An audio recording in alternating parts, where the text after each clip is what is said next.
Tout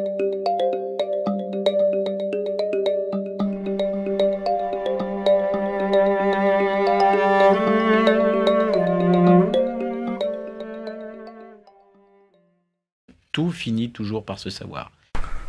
Bonsoir à tous. Commençons donc ce soir cette série de décryptage de l'entourloupe soraélienne, entreprise pleine de surprises et de rebondissements, à même d'intéresser les auditeurs. Je rappelle ici, avant toute chose, que je n'ai jamais commencé les hostilités, je ne fais que répondre aux insultes et aux grossièretés d'Alain Soral. Cher Philippe, je commence ce épisode en m'adressant à vous pour me plaindre de l'un de vos salariés, plus exactement du poulain que vous avez sorti de votre écurie et que vous avez décidé de lancer, Alain Bonnet dit Soral. Mais commençons d'abord par vous présenter, cher Philippe Péninck, puisque cela étonnera certainement plus d'un que je vous cite ici. N'êtes-vous pas en effet un des cerveaux d'égalité et réconciliation, puisque vous apparaissiez déjà en 2007 dans les statuts de l'association?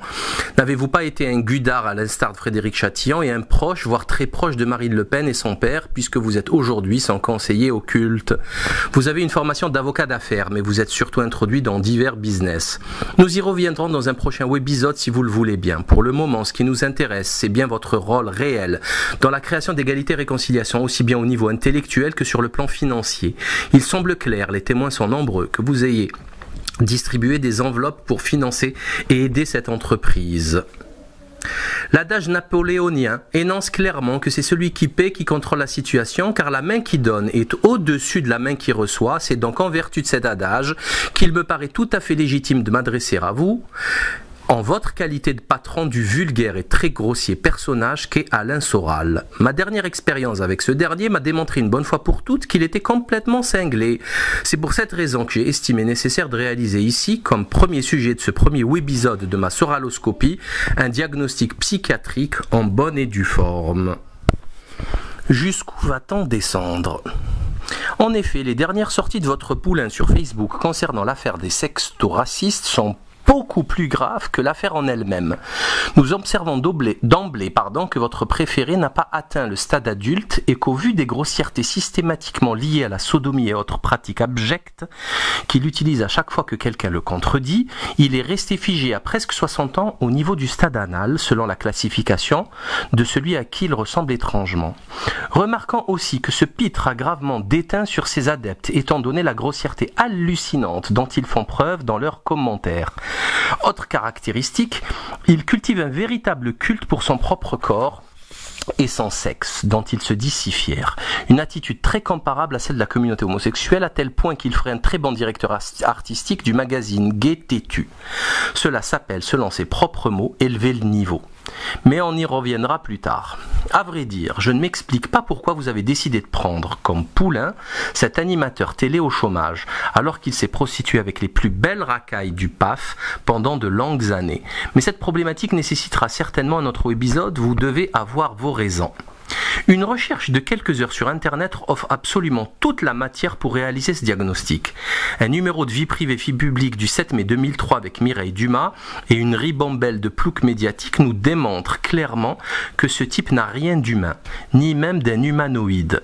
Je vais citer rapidement ses propres déclarations que vous pourrez vérifier sur ses vidéos.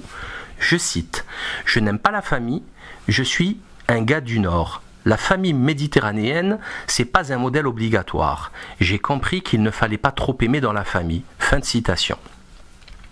On apprend qu'il a essayé de noyer sa sœur Agnès à 2 reprises, qu'il est inapte au travail, que c'est un parasite, qu'il déteste aussi bien son père que sa mère.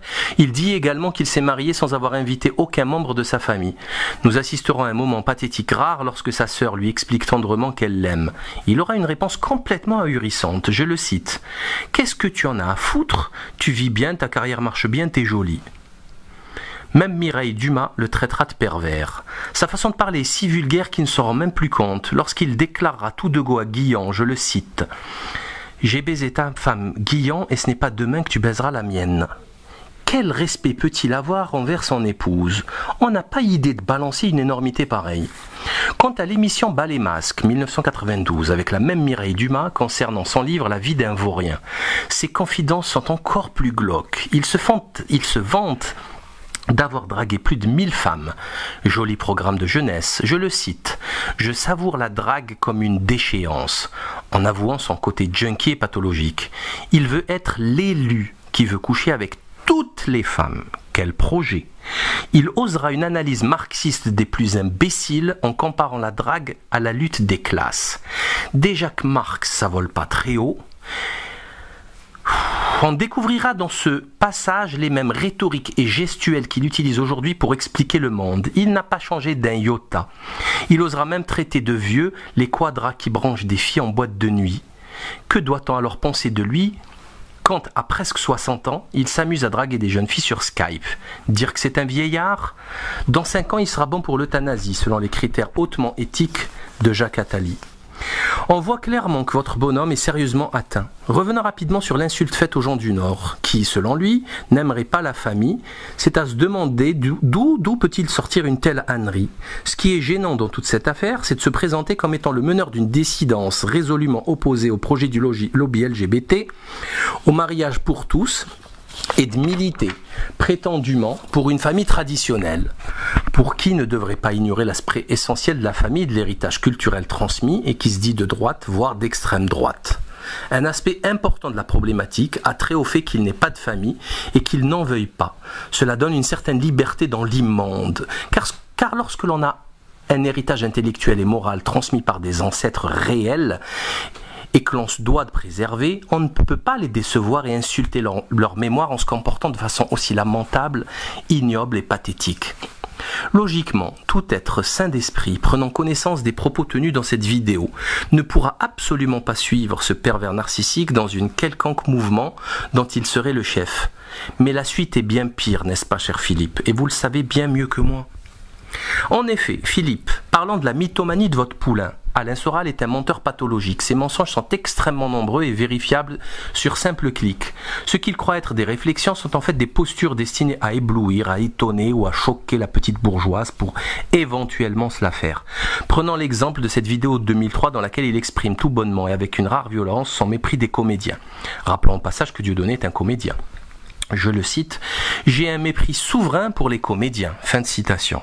Est-il utile de rappeler qu'en 1996, c'est-à-dire 7 ans avant, ce clown a tourné un film avec une certaine Breya, Parfait Amour, dans lequel il nous expliquait très médiocrement qu'il avait réussi à se taper une Espagnole sur une Vespa 80 km/h. Encore une fois, c'est ce que l'on appelle élever le niveau, pour reprendre sa propre sémantique. Vu sa piètre prestation, on comprend mieux sa déclaration. Autre mensonge caractéristique de votre pouliche, le fait de ne pas pouvoir assumer une de ses vidéos dans laquelle on le voit avec une certaine Yolande de la Bigne présenter une émission produite par Thierry Ardisson, son copain de toujours. Il invoquera comme excuse que c'était les années 80 et qu'il avait 20 ans. En fait, il en avait 31. Et à 31 ans, quand on est aussi stupide, et corrompu, en général, on le reste pour le reste de ses jours. Autre mensonge grave, très grave, celui concernant Hector Obalk, avec qui il a vécu 5 ans dans le même appartement. Ce monsieur est un expert en art, juif homosexuel, il était même présent sur le plateau lors de l'émission Ce soir ou jamais, lorsque Marc-Édouard Nap s'est attaqué à Dieudonné, et Soral est certainement pas un hasard. Non seulement c'est lui le premier auteur du livre Les mouvements de mode expliqués aux parents, co-écrit avec Soral, mais en plus, dans une déclaration filmée, il dit d'Obalk qu'il n'a plus écrit de livre depuis, alors que ce dernier en a publié une dizaine. Rappelant également que l'invité qui a été reçu pour présenter le livre, c'est Hector Obalk et certainement pas Alain Soral. Il déclare pourtant que c'est bien Obalk qui a réalisé la grande partie du travail. Est-ce de la jalousie, une volonté perverse et maladive de blesser? Allez savoir. Marc-Édouard Nap s'emploiera certainement à éclairer cette partie sombre et occulte du début de la carrière parisienne de votre poulain. Autre mensonge, ou plus précisément usurpation de titre, celui de se déclarer sociologue, rappelant que c'est une fonction qui nécessite un bac plus 5 au minimum. Sachant que votre pervers narcissique n'a pas été fichu d'obtenir le bac et qu'il préfère au banc des universités la fréquentation assidue des bistrots, il est évident qu'il n'a pas pu suivre cette formation exigeante. Un autre de ces mensonges, il dit sans rougir comme toujours, que j'usurpe mon titre de docteur. Je lui rappelle également, vous le savez vous-même, cher maître, que ce titre universitaire arraché de haute lutte est porté légitimement quand bien même il sanctionne des études d'astrophysique. Mais ça, votre bac-5 ne doit pas le savoir. Concernant l'écriture du discours de Valmy de Jean-Marie Le Pen ou le fait d'avoir été son conseiller, ce dernier nie ces deux affirmations. Quant à Olivier Moukouna, il a prouvé également qu'il avait menti puisqu'il faisait courir le bruit qui lui devait l'édition de son livre. Vérification faite par Moukouna auprès du patron des éditions blanches, cela n'a jamais été le cas.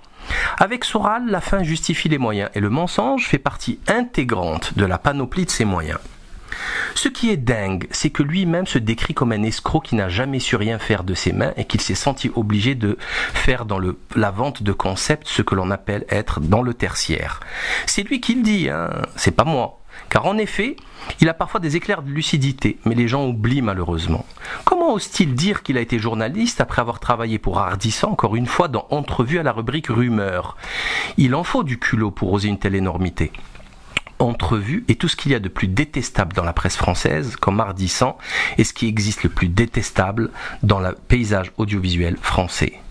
Mais son plus gros mensonge, le plus abject, le plus monstrueux, c'est celui de se déclarer chrétien catholique alors que c'est un athée impénitent. Il le disait en 2012, il y a à peine 2 ans, mais pour des raisons qui le concernent. Il use de ce mensonge pour rallier les catholiques dans ses rangs. Ce n'est plus de l'hypocrisie, c'est de la félonie. D'ailleurs, preuve en est. Il ose me traiter moi-même de dévot musulman pour sortir du pétrin dans lequel il s'est enfoui avec ses sextos dégueulasses, comme un bon laïcard maçon de la Révolution française. On n'est pas en République islamique qu'il écrivait sur son Facebook. Je ne vois toujours pas le rapport, comme si le peuple de France était aussi dégénéré que lui. Un de ses autres mensonges abjects est de déclarer toute honte bue qu'il a initié la dissidence tout seul comme un grand il y a de cela 10 ans, alors que les vidéos prouvent qu'il y a 10 ans il était sur les plateaux de télépoubelle. Égalité et réconciliation n'existent que depuis mi-2007 et ces vidéos bien plus tard, puisque la première que l'on peut voir avec sa ganache sur un canapé rouge date de septembre 2009. 4 mois avant cette date, Skyrock censurait mes 150 vidéos et leurs 3 millions de visualisations sur Dailymotion. On peut même trouver une de ces émissions de 2007 dans Ses Manchois avec justement Roselyne Bachelot, du très lourd. Donc si l'on sait compter, cela fait même pas 5 à 6 ans. À la mythomanie, il faut ajouter la mégalomanie. Tout le monde doit tout au grand gourou. Il l'a rappelé à Meta TV, en expliquant qu'il était à la source de leur succès. On se demande bien comment et pourquoi. Il le refait aussi me concernant. Alors qu'au 9 mai 2009, comme je l'expliquais plus haut, avant ma censure, je totalisais près de 3 millions de vues sous le pseudonyme Le Libre Penseur. C'est quand même ahurissant d'entendre des choses pareilles. Cela ne l'a pas empêché de venir à mon séminaire du 9 octobre 2009 à Saint-Denis, vidéo disponible sur Internet, rassemblant près de 1000 personnes, alors qu'il n'y était même pas invité. J'estime qu'il est pathétique de mentir de la sorte. Bientôt Soral exigera d'être remercié pour le succès de Dieudonné ou pour les découvertes géniales du docteur André Gernez, le travail intéressant d'Étienne Chouard, etc. Devrais-je le remercier pour ma réussite dans mes études, mon titre de docteur, mes choix de lecture ou je ne sais quoi d'autre? Plus c'est gros, plus ça passe. Il commence par insulter les gens, puis il les dénigre en faisant croire qu'ils ne sont rien sans lui. N'est-ce pas le comble de la mégalomanie? Nous rappellerons que cette escroquerie intellectuelle dans un autre épisode avec des preuves factuelles très nombreuses. Nous en reparlerons, ne vous inquiétez pas. Avant de passer au sujet suivant, une petite question nécessite d'être posée. Pour un antisémite, un antisystème dissident, il faut vraiment du courage et une chousse-pas phénoménale pour assumer des décennies de prostitution aux émissions les plus détestables de la télévision française, tout en ayant vécu avec un juif homosexuel pendant près de 5 ans et en ayant pour amis des ultrasionistes comme Goldnadel, des scatophiles comme Nab, des Beigbeder, des pédophiles comme Matzneff, des sionistes comme Wiesmann, des menteurs comme Zemmour ou le Baker fistfucker dégénéré Éric Rémès, et ça ose donner des leçons. Un autre défaut, et pas des moindres, caractérise ce cinglé, son vocabulaire ordurier de racaille. Il ne peut s'exprimer avec ses contradicteurs sans raccourcir. sans recourir à son vocabulaire anorectal que l'on croise dans les centaines de messages Facebook. Sans doute bercé trop près du mur, sa croissance a dû s'arrêter au stade anal. Ce qui est grave pour ma part, c'est le fait que les militants de EER reprennent ce type de langage et insultent de la sorte leur adversaire. C'est certainement dû à sa légendaire maîtrise du logos, et encore une fois, à sa volonté d'élever le niveau. Il suffit de se remémorer les insultes proférées contre le frère Latruelle Choprade ou Tepad Meta TV pour ne citer qu'eux. Je laisse de côté toutes les insultes me concernant pour lesquelles il devra répondre un jour ou l'autre. Il est effectivement extrêmement curieux et troublant de voir et entendre ce genre de vocabulaire ordurier dans la bouche d'un gars qui se dit à la tête d'une association qui compterait 12 000 sympathisants.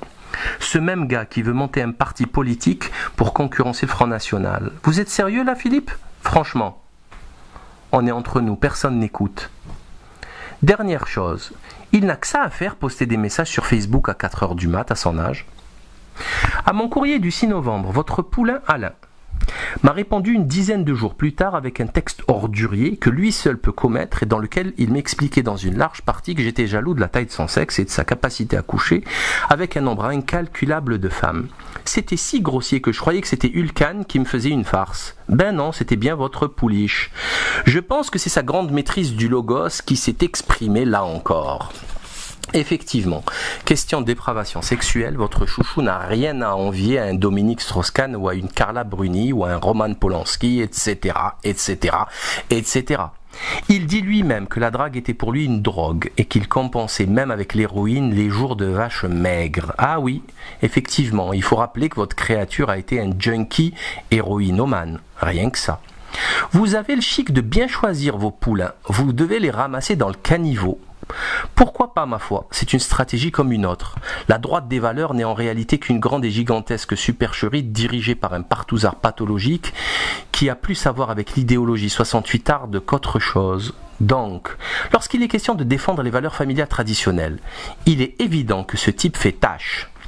Passons sur l'épisode zoophile de Poupetto, qu'il décrit comme son plus pur moment de tendresse. Dixit Soral, ainsi que sa meilleure expérience charnelle. Je laisse les auditeurs apprécier ce genre de réflexion. Votre protégé, cher Philippe, est aussi connu pour son hystérie. Il suffit de dîner avec lui une fois pour s'en rendre compte. Il monopolise le débat, parle seul, crie fort, parle très mal à toute personne qui le contredit. Ce qui caractérise ce guignol, c'est tout simplement son manque d'éducation. Ou plutôt son inéducation. Tous ceux qui l'ont côtoyé ne peuvent qu'acquiescer. Rappelons qu'il est à l'origine d'une grande partie, si ce n'est la totalité des embrouilles au sein de la soi-disant dissidence. Après Marc Georges, puis Moukouna, puis Moualek, Omar Djedil, Farida Belkoul, Nab, Noémie Montagne, la femme à Dieudonné, dans des courriels piratés qui étaient gravement insultants, et maintenant Joel Corbeau, Tepad, Meta TV et moi-même. Il tire même sur l'équipe de Dieudonné, puisque Joel Corbeau en est un proche collaborateur, n'hésitant pas à le traiter de caricaturiste épicier, alors qu'à un moment, il a vendu son livre. Le comble, c'est que c'est Soral, le concepteur des vidéos vendues à 2 € qui ose traiter Joel Corbeau d'épicier. C'est à se demander qui est vraiment l'épicier dans cette affaire. Un caricaturiste de talent qui produit un ouvrage explosif ou un vendeur de tapis baragouineur qui fait des vidéos sur une chaise et qui les vend à 2 €. C'est la fameuse inversion accusatoire si chère à Hervé Ryssen et que Soral utilise systématiquement pour se protéger de ses bourdes nombreuses. Je vous le dis, ce type est fou. La vie de ce vaurien est un enchaînement ahurissant de ratages, mensonges, escroqueries, retournements de veste, supercheries. Néanmoins, un mystère demeure. Comment fait-il pour séduire autant de gens, à les gouroutiser de la sorte ? Car il est évident, à présent que j'observe le comportement de certains adeptes d'EER, qu'il s'agit tout bonnement d'une secte. Elle en a toutes les caractéristiques et je vais le prouver. Lorsque ces adeptes prennent la défense de leur gourou après l'affaire Binti, cela me rappelle très curieusement la communauté dite organisée qui défend DSK ou Polanski, en leur trouvant des excuses et des arguments stupides comme la chounia. Il a souffert quand il était petit, blablabla. Quelle est la différence entre ces deux cas précis, sinon aucune ? Ils ont le comportement qu'ils dénonçaient la veille. C'est ce que l'on appelle une dissonance cognitive, dont fait preuve celui qui doit accepter des contradictions lourdes et inconciliables et qu'il doit s'en accommoder. Pire encore, certains pousseront le mauvais goût jusqu'à se faire des selfies dans la même tenue que leur gourou en écrivant Soral a raison. Ainsi, ils ne se rendent même pas compte qu'ils se sont transformés en fémènes dégénérés pour défendre l'indéfendable. Et encore une fois, il ne fallait pas se moquer des fémènes l'avant-veille. Il faut être logique, cohérent et faire correspondre les paroles et les actes. D'ailleurs, permettez-moi, cher Philippe, de poser une question au turiféraire de votre poulain. Quelle est votre limite dans votre soutien à cette racaille? C'est quoi votre limite? Le viol d'une gamine en direct aux 20h de TF1? Vous allez faire des selfies en plein viol pour le défendre et tatouer vos bras au couteau avec l'inscription saura la raison? Vous voyez bien que ceci n'est pas très sérieux et encore moins digne, surtout, chers auditeurs, lorsqu'il s'agit de celui qui dit vouloir réimprimer le Nouveau Testament et qui se dit être à la droite du Christ. D'aucuns oseront même dire que ça ne servira à rien de faire cette salvatrice soraloscopie car Naboscopie était déjà nulle et inutile. Alors qu'à l'époque, ils n'ont pas hésité une seconde à diffuser les 10 webisodes pour se venger de Nab. C'est rare de voir autant de mauvaise foi et de contradictions s'exprimer sans restriction et sans gêne aucune. Cela porte néanmoins un nom, la chutzpah. Ils trouveront toujours une excuse foireuse ou colleront la responsabilité sur l'autre, toujours l'autre. Pour ma part, et pour vous permettre d'assouvir votre besoin irrépressible de soumission à ce culte dégénéré, je vous propose de sculpter un sexe de 13 mètres de haut, moulé sur celui de votre gourou, et de lui rendre le culte qu'il mérite. Vous voyez bien que ceci n'a aucun sens, que le comportement d'un être dégénéré en position hiérarchique de chef ne peut que déteindre sur ses subordonnés. N'avez-vous aucune limite? Qu'est-ce qui vous différencie aujourd'hui de nos ennemis? Plus rien, malheureusement. D'ailleurs, cher Philippe, il est totalement stupide d'essayer de coller toutes les affaires de votre poulain sur le dos du complot sioniste. Comment reprocher à un paparazzi complètement timbré sioniste hystérique de surfer sur des informations qui l'aideront à faire du mal à un ennemi? Moi, j'appelle ça de la pleurniche. Oui, de la pleurniche. Depuis quand se plaint-on quand l'ennemi nous tape dessus? C'est nouveau ça aussi, ça vient de sortir, et ça sera prochainement vendu 5 € pièce. Que vont-ils dire maintenant? Que moi aussi je suis sioniste? Franchement, ça tient la route, un argument pareil. En plus, l'affaire est sortie un 11-11. C'est signé. Mon Conspiracy Club s'enrichit de nouveaux venus. Ne savez-vous pas que la technique russe dite des hirondelles est pratiquée par tous les services secrets du monde pour faire chanter les hommes politiques? Tsipi Livni en était une justement. N'est-ce pas De Gaulle qui accueillit l'ambassadeur Maurice Dejean à l'Élysée en lui lançant sa fameuse boutade? Alors Dejean, on couche maintenant? Après être tombé dans les pièges de l'une d'elles, une Russe. Vous croyez qu'il s'amuse en face là? Mais revenons aux choses sérieuses, car ce qui torture votre préféré, cher Philippe, c'est bien le fait qu'il doive sa vie et son succès à ce qu'il abhorre le plus au monde, la femme et l'homme noir. La femme, car sa sœur lui a permis de faire ses premières marques dans le showbiz parisien. Ce qui, vous le devinez, est une insulte à son intelligence, car selon votre pitre, je le cite, la femme est profondément inapte à cette activité sérieuse et exigeante qu'est la pensée. Qu'il dise ça de Simone Weil, la philosophe, la géniale philosophe qu'il n'a certainement pas lu, vu sa volonté de monter un parti politique. Pourtant, il en a parlé de la note sur la suppression générale des partis politiques, mais en vain. Pire encore, ce parasite s'est collé comme une moule sur un rocher sur le dos de Dieudonné et ne veut plus le quitter. Il lui doit absolument tout, c'est sa caution morale, alors que l'on voit bien que Dieudonné n'en demande pas tant. Mon Dieu, passer toujours derrière le nègre, qu'est-ce que ça doit lui faire mal, lui le grand blanc racialiste. Rappelons ici les propos qu'il a tenus dans Jusqu'où va-t-on descendre?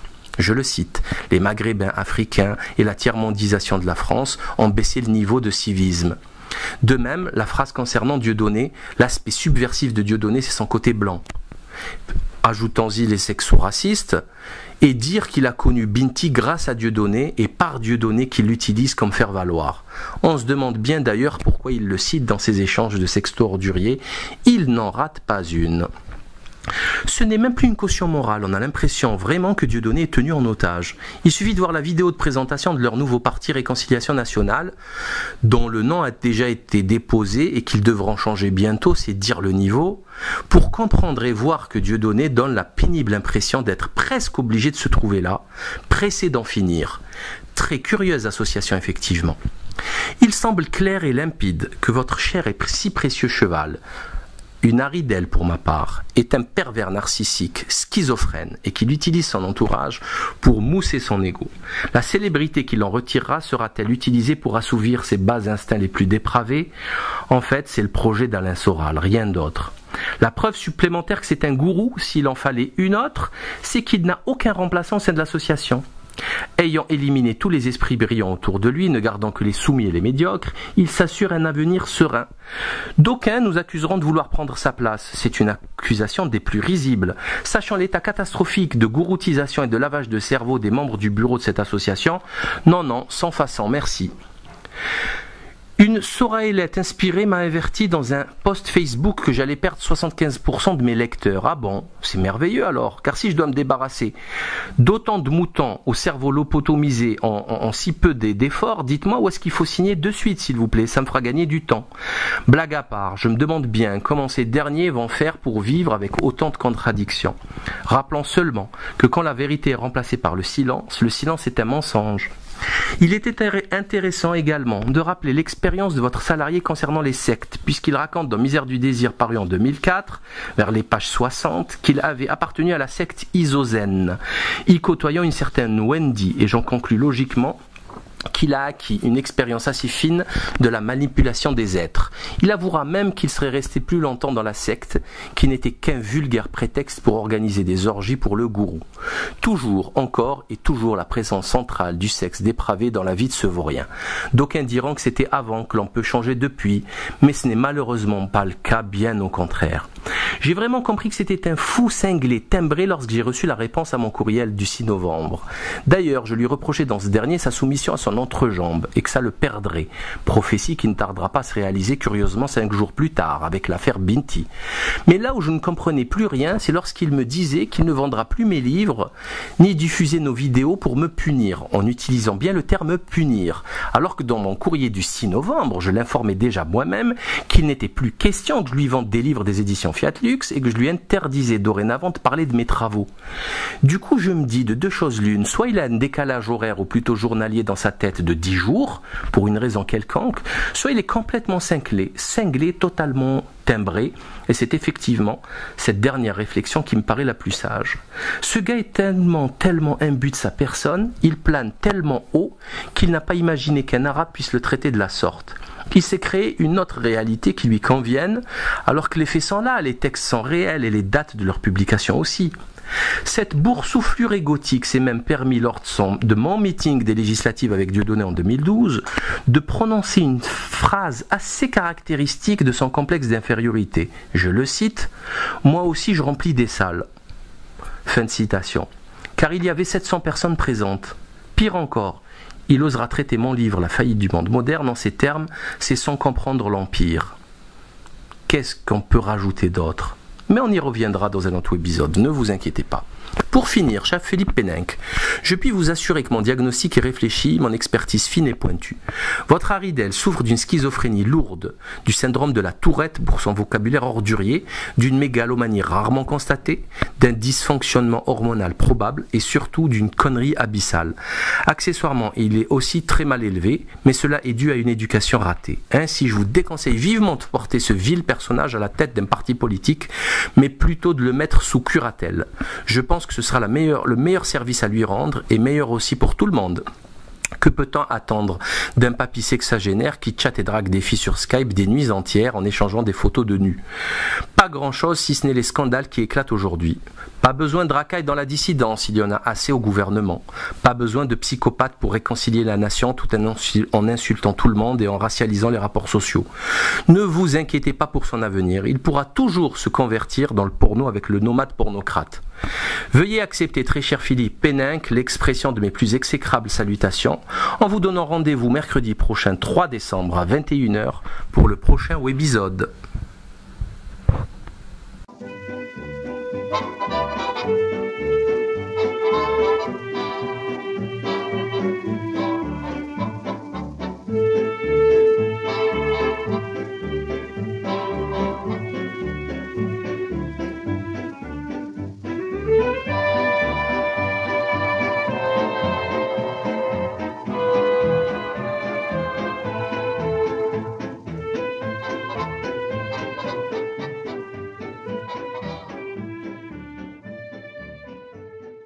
À vrai dire, je ne m'explique pas pourquoi vous avez décidé de prendre comme poulain cet animateur télé au chômage, alors qu'il s'est prostitué avec les plus belles racailles du PAF pendant de longues années. Mais cette problématique nécessitera certainement un autre épisode, vous devez avoir vos raisons. Une recherche de quelques heures sur Internet offre absolument toute la matière pour réaliser ce diagnostic. Un numéro de vie privée, vie publique du 7 mai 2003 avec Mireille Dumas et une ribambelle de ploucs médiatiques nous démontrent clairement que ce type n'a rien d'humain, ni même d'un humanoïde. Je vais citer rapidement ses propres déclarations que vous pourrez vérifier sur ses vidéos. Je cite « Je n'aime pas la famille, je suis un gars du Nord. La famille méditerranéenne, c'est pas un modèle obligatoire. J'ai compris qu'il ne fallait pas trop aimer dans la famille. » Fin de citation. On apprend qu'il a essayé de noyer sa sœur Agnès à 2 reprises, qu'il est inapte au travail, que c'est un parasite, qu'il déteste aussi bien son père que sa mère. Il dit également qu'il s'est marié sans avoir invité aucun membre de sa famille. Nous assisterons à un moment pathétique rare lorsque sa sœur lui explique tendrement qu'elle l'aime. Il aura une réponse complètement ahurissante, je le cite. « Qu'est-ce que tu en as à foutre ? Tu vis bien, ta carrière marche bien, t'es jolie. » Même Mireille Dumas le traitera de pervers. Sa façon de parler est si vulgaire qu'il ne s'en rend même plus compte lorsqu'il déclarera tout de go à Guillan, je le cite.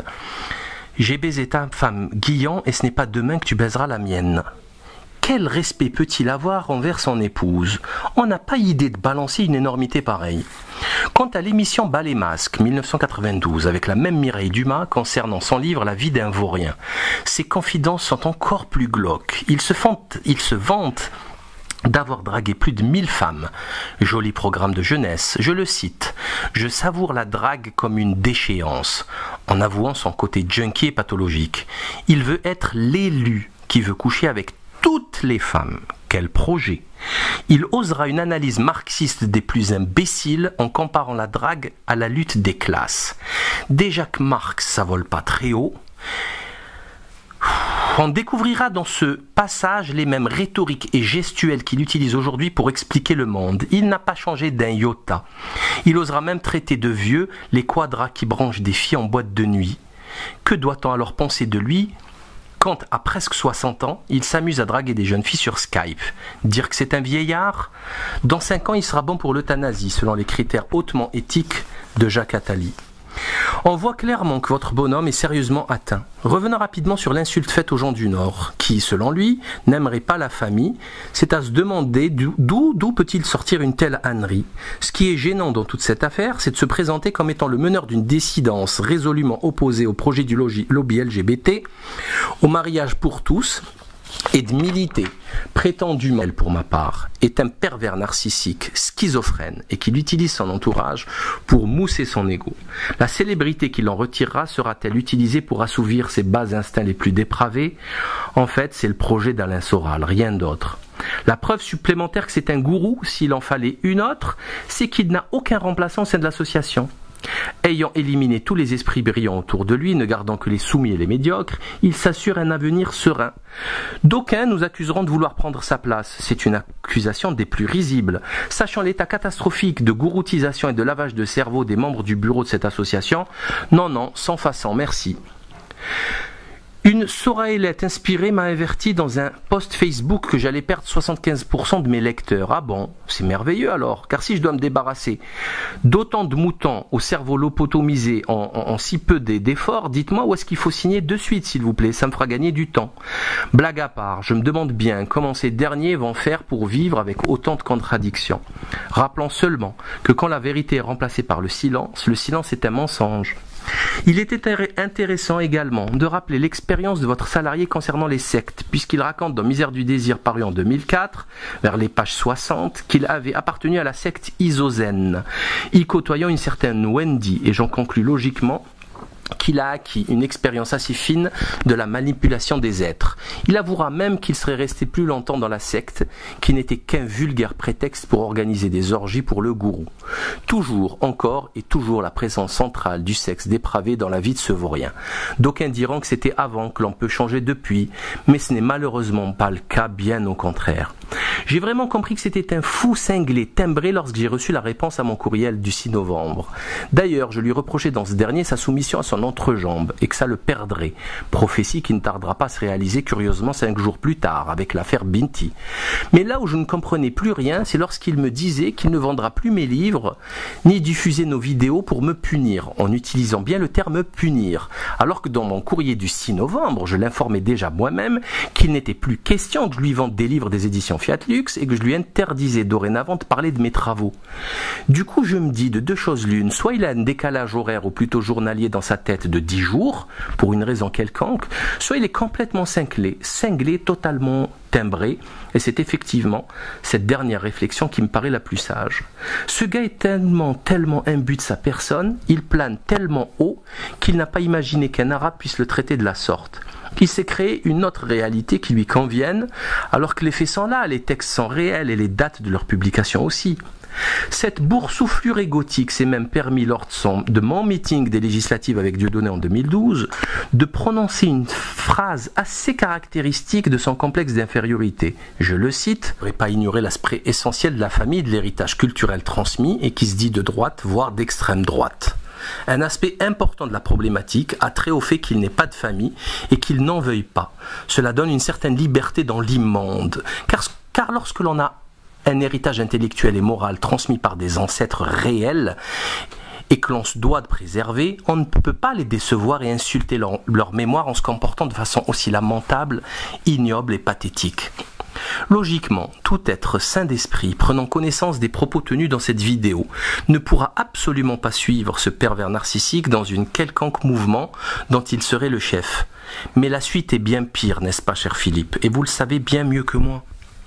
En effet, Philippe, parlant de la mythomanie de votre poulain, Alain Soral est un menteur pathologique. Ses mensonges sont extrêmement nombreux et vérifiables sur simple clic. Ce qu'il croit être des réflexions sont en fait des postures destinées à éblouir, à étonner ou à choquer la petite bourgeoise pour éventuellement se la faire.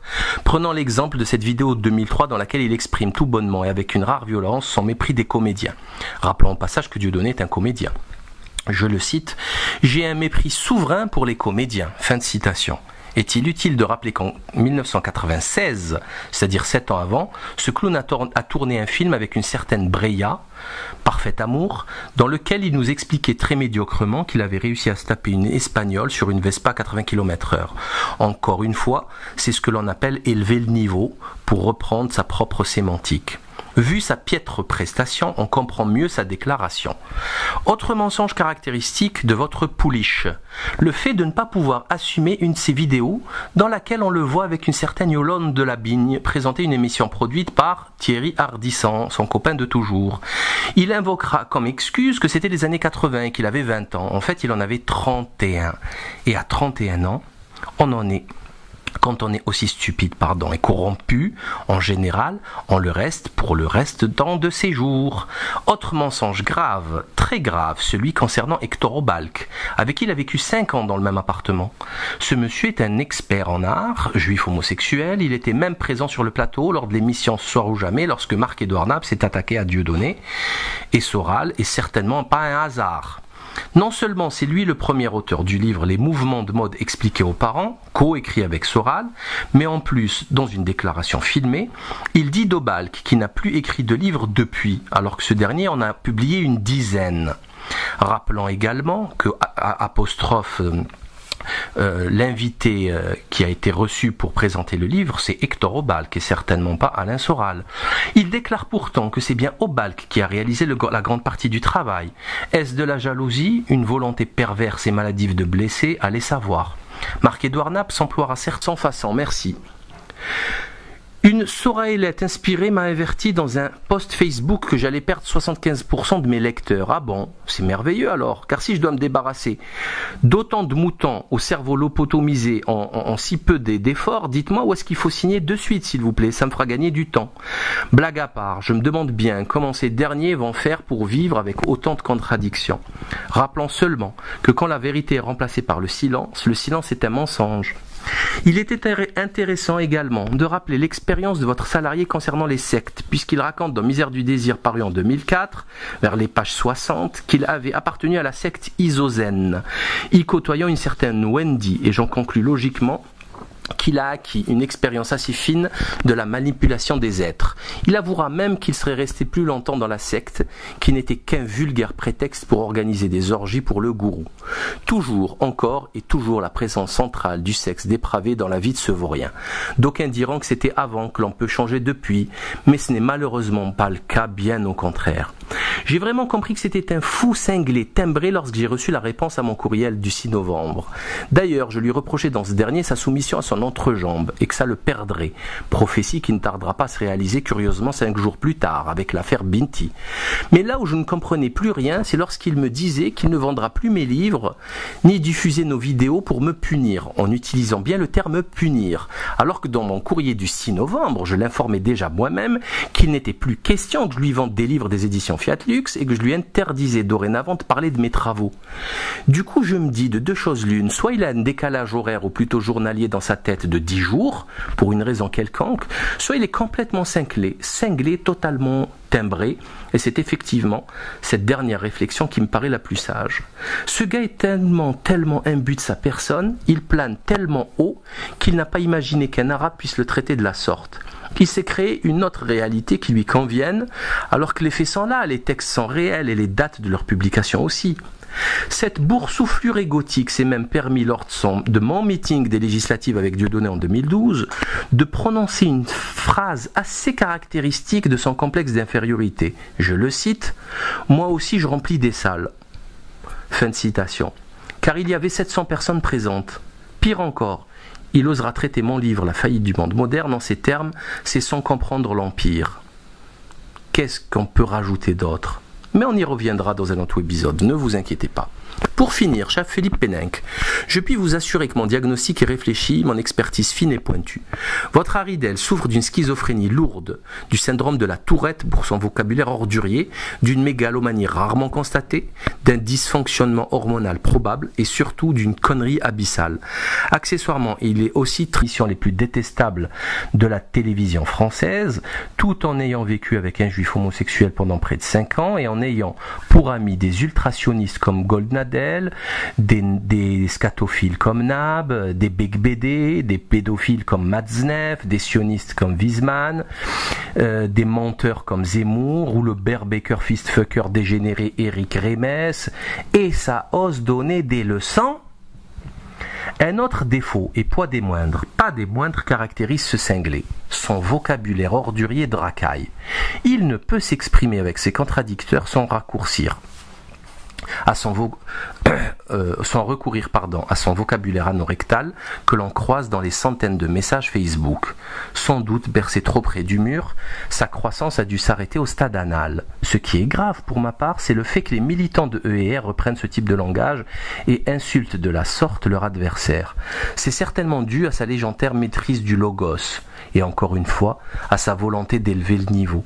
Il suffit de se remémorer les insultes proférées contre le frère Latruelle Choprade ou Tepad Meta TV pour ne citer qu'eux. Je laisse de côté toutes les insultes me concernant pour lesquelles il devra répondre un jour ou l'autre. Il est effectivement extrêmement curieux et troublant de voir et entendre ce genre de vocabulaire ordurier dans la bouche d'un gars qui se dit à la tête d'une association qui compterait 12 000 sympathisants. Ce même gars qui veut monter un parti politique pour concurrencer le Front National. Vous êtes sérieux là, Philippe ? Franchement, on est entre nous, personne n'écoute. Dernière chose, il n'a que ça à faire, poster des messages sur Facebook à 4h du mat' à son âge. À mon courrier du 6 novembre, votre poulain Alain m'a répondu une dizaine de jours plus tard avec un texte ordurier que lui seul peut commettre et dans lequel il m'expliquait dans une large partie que j'étais jaloux de la taille de son sexe et de sa capacité à coucher avec un nombre incalculable de femmes. C'était si grossier que je croyais que c'était Hulkan qui me faisait une farce. Ben non, c'était bien votre pouliche. Je pense que c'est sa grande maîtrise du logos qui s'est exprimée là encore. Effectivement, question de dépravation sexuelle, votre chouchou n'a rien à envier à un Dominique Strauss-Kahn ou à une Carla Bruni ou à un Roman Polanski, etc., etc., etc. Il dit lui-même que la drague était pour lui une drogue et qu'il compensait même avec l'héroïne les jours de vache maigre. Ah oui, effectivement, il faut rappeler que votre créature a été un junkie héroïnomane, rien que ça. Vous avez le chic de bien choisir vos poulains, vous devez les ramasser dans le caniveau. Pourquoi pas, ma foi? C'est une stratégie comme une autre. La droite des valeurs n'est en réalité qu'une grande et gigantesque supercherie dirigée par un partouzard pathologique qui a plus à voir avec l'idéologie 68arde qu'autre chose. Donc, lorsqu'il est question de défendre les valeurs familiales traditionnelles, il est évident que ce type fait tâche. Passons sur l'épisode. Tout être sain d'esprit, prenant connaissance des propos tenus dans cette vidéo, ne pourra absolument pas suivre ce pervers narcissique dans une quelconque mouvement dont il serait le chef. Mais la suite est bien pire, n'est-ce pas, cher Philippe? Et vous le savez bien mieux que moi. En effet, Philippe, parlant de la mythomanie de votre poulain, Alain Soral est un menteur pathologique. Ses mensonges sont extrêmement nombreux et vérifiables sur simple clic. Ce qu'il croit être des réflexions sont en fait des postures destinées à éblouir, à étonner ou à choquer la petite bourgeoise pour éventuellement se la faire. Prenons l'exemple de cette vidéo de 2003 dans laquelle il exprime tout bonnement et avec une rare violence son mépris des comédiens. Rappelons au passage que Dieudonné est un comédien. Je le cite, « J'ai un mépris souverain pour les comédiens ». Fin de citation. Est-il utile de rappeler qu'en 1996, c'est-à-dire 7 ans avant, ce clown a tourné un film avec une certaine Breya, Parfait Amour, dans lequel il nous expliquait très médiocrement qu'il avait réussi à se taper une Espagnole sur une Vespa 80 km/h. Encore une fois, c'est ce que l'on appelle élever le niveau, pour reprendre sa propre sémantique. Vu sa piètre prestation, on comprend mieux sa déclaration. Autre mensonge caractéristique de votre pouliche, le fait de ne pas pouvoir assumer une de ses vidéos dans laquelle on le voit avec une certaine Yolande de la Bigne présenter une émission produite par Thierry Ardisson, son copain de toujours. Il invoquera comme excuse que c'était les années 80 et qu'il avait 20 ans. En fait, il en avait 31. Et à 31 ans, on en est... Quand on est aussi stupide, et corrompu, en général, on le reste pour le reste de ses jours. Autre mensonge grave, très grave, celui concernant Hector Obalk, avec qui il a vécu 5 ans dans le même appartement. Ce monsieur est un expert en art, juif homosexuel, il était même présent sur le plateau lors de l'émission Ce soir ou jamais, lorsque Marc-Édouard Nap s'est attaqué à Dieudonné, et Soral est certainement pas un hasard. Non seulement c'est lui le premier auteur du livre Les mouvements de mode expliqués aux parents, co-écrit avec Soral, mais en plus, dans une déclaration filmée, il dit d'Obalk qu'il n'a plus écrit de livre depuis, alors que ce dernier en a publié une dizaine. Rappelant également que l'invité qui a été reçu pour présenter le livre, c'est Hector Obalk et certainement pas Alain Soral. Il déclare pourtant que c'est bien Obalk qui a réalisé la grande partie du travail. Est-ce de la jalousie, une volonté perverse et maladive de blesser? Allez savoir. Marc-Édouard Nap s'emploiera certainement à éclairer cette partie sombre et occulte du début de la carrière parisienne de votre poulain. Autre mensonge, ou plus précisément usurpation de titre, celui de se déclarer sociologue, rappelant que c'est une fonction qui nécessite un bac plus 5 au minimum. Sachant que votre pervers narcissique n'a pas été fichu d'obtenir le bac et qu'il préfère au banc des universités la fréquentation assidue des bistrots, il est évident qu'il n'a pas pu suivre cette formation exigeante. Un autre de ses mensonges, il dit sans rugir au placé de la communauté homosexuelle à tel point qu'il ferait un très bon directeur artistique du magazine Gay Têtu. Cela s'appelle, selon ses propres mots, élever le niveau. Mais on y reviendra plus tard. À vrai dire, je ne m'explique pas pourquoi vous avez décidé de prendre comme poulain cet animateur télé au chômage, alors qu'il s'est prostitué avec les plus belles racailles du PAF pendant de longues années. Mais cette problématique nécessitera certainement un autre épisode, vous devez avoir vos raisons. Une recherche de quelques heures sur Internet offre absolument toute la matière pour réaliser ce diagnostic. Un numéro de vie privée vie publique du 7 mai 2003 avec Mireille Dumas et une ribambelle de ploucs médiatiques nous démontrent clairement que ce type n'a rien d'humain, ni même d'un humanoïde. Je vais citer rapidement ses propres déclarations que vous pourrez vérifier sur ses vidéos. Je cite « Je n'aime pas la famille, je suis un gars du Nord. La famille méditerranéenne, c'est pas un modèle obligatoire. J'ai compris qu'il ne fallait pas trop aimer dans la famille. » Fin de citation. On apprend qu'il a essayé de noyer sa sœur Agnès à 2 reprises, qu'il est inapte au travail, que c'est un parasite, qu'il déteste aussi bien son père que sa mère. Il dit également qu'il s'est marié sans avoir invité aucun membre de sa famille. Nous assisterons à un moment pathétique rare lorsque sa sœur lui explique tendrement qu'elle l'aime. Il aura une réponse complètement ahurissante, je le cite. « Qu'est-ce que tu en as à foutre? Tu vis bien, ta carrière marche bien, t'es jolie. » Même Mireille Dumas le traitera de pervers. Sa façon de parler est si vulgaire qu'il ne s'en rend même plus compte lorsqu'il déclarera tout de go à Guillon, je le cite. « J'ai baisé ta femme Guillon et ce n'est pas demain que tu baiseras la mienne. » Quel respect peut-il avoir envers son épouse? On n'a pas idée de balancer une énormité pareille. Quant à l'émission Bas les masques 1992 avec la même Mireille Dumas concernant son livre La vie d'un vaurien, ses confidences sont encore plus glauques. Il se vante d'avoir dragué plus de 1000 femmes. Joli programme de jeunesse, je le cite. Je savoure la drague comme une déchéance, en avouant son côté junkie et pathologique. Il veut être l'élu qui veut coucher avec toutes les femmes. Quel projet! Il osera une analyse marxiste des plus imbéciles en comparant la drague à la lutte des classes. Déjà que Marx, ça vole pas très haut. On découvrira dans ce passage les mêmes rhétoriques et gestuels qu'il utilise aujourd'hui pour expliquer le monde. Il n'a pas changé d'un iota. Il osera même traiter de vieux les quadras qui branchent des filles en boîte de nuit. Que doit-on alors penser de lui quand, à presque 60 ans, il s'amuse à draguer des jeunes filles sur Skype? Dire que c'est un vieillard? Dans 5 ans, il sera bon pour l'euthanasie, selon les critères hautement éthiques de Jacques Attali.